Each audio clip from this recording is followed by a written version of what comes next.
Bien sûr, j'espère que vous allez bien, que vous avez passé une bonne journée, une bonne semaine. Alors, on est en pleine période de la fête de Hanouka.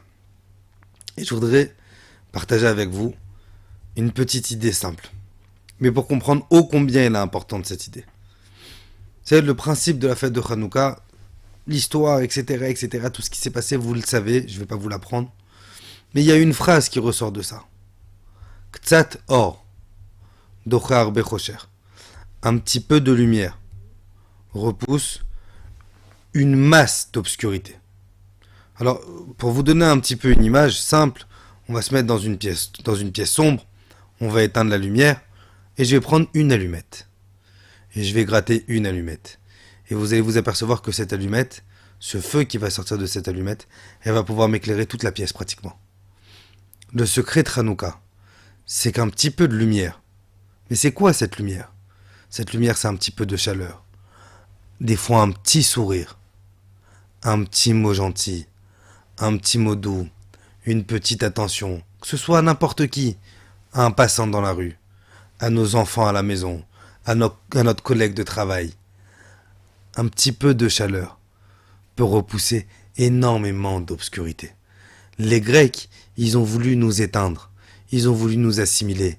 Ils ont voulu nous faire perdre notre neshama intérieur. Ils ont voulu nous faire perdre notre chaleur intérieure. Et vient la fête de Hanouka, jusqu'à tel point qu'elle est importante, la fête de Hanouka, que nos chachamim nous disent que quand il va y avoir Mashiach, parmi les seules fêtes qui vont rester, elles vont pas toutes rester. Shavuot, elle va pas rester. Sukkot, elle va pas rester. Pesach, elle va être annulée par rapport au grand miracle qu'il va y avoir avec la Géoula de Mashiach Bezrat Hashem. Mais les fêtes qui vont rester, ça va être Hanouka et Purim. Purim, on en parlera, Purim Bezrat Hashem. Mais Hanouka, qu'est-ce qu'il y a là de spécial Hanouka ? Le secret de Hanouka. Bémet, un jour j'ai été à Rome. Vous avez peut-être beaucoup demandé. Je suis parti voir l'arc de Titus. Et c'est impressionnant. C'est impressionnant de se dire, voilà, il a gravé la menorah sur l'arc de Titus. Et je vois cet arc. Et je vois la menorah gravée dedans. Et je me dis, Baruch Hashem. Baruch Hashem. Ils ont voulu nous éteindre. Mais un petit peu de lumière repousse énormément d'obscurité. Ne pas avoir peur de l'obscurité. Faut comprendre, vous la connaissez, cette phrase d'Einstein. L'obscurité, c'est juste l'absence de lumière. L'obscurité, elle n'est pas réelle. L'obscurité, elle n'est pas... C'est pas une matière qui... Elle est juste là en conséquence de manque de lumière. Et malheureusement, des fois, notre dimayon, des fois, notre illusion, notre imagination nous fait penser que justement, l'obscurité est réelle. Le problème, il est là. La galère, elle est là. Mais en fin de compte, allume la lumière.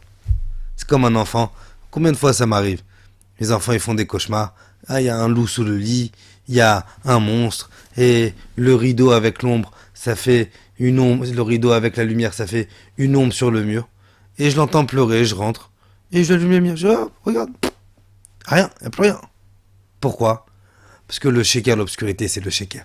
Il n'y a rien, il y a nada, il y a kloum. Ils veulent travailler sur notre dimayon. La force de Hanouka, ktsat or, un petit peu de lumière, repousse des centaines d'obscurités. Qu'Akadosh Baruch Hu nous donne les kochot, de toujours avoir Bezrat Hashem, cette petit grain de folie en nous, ce petit grain de chaleur en nous, ce petit grain de neshama en nous, pour justement que cette toucha, que cette ardeur, que cette chaleur, que cette lumière, elle repousse tout notre dimayon, toute notre imagination. Bezrat Hashem, je vous souhaite une excellente fête de Hanouka et qu'Akadosh Baruch Hu il fasse Bezrat Hashem qu'on puisse avoir le mérite de voir Mashiach Tzidkenu B'Mera B'Yameinu. Amen.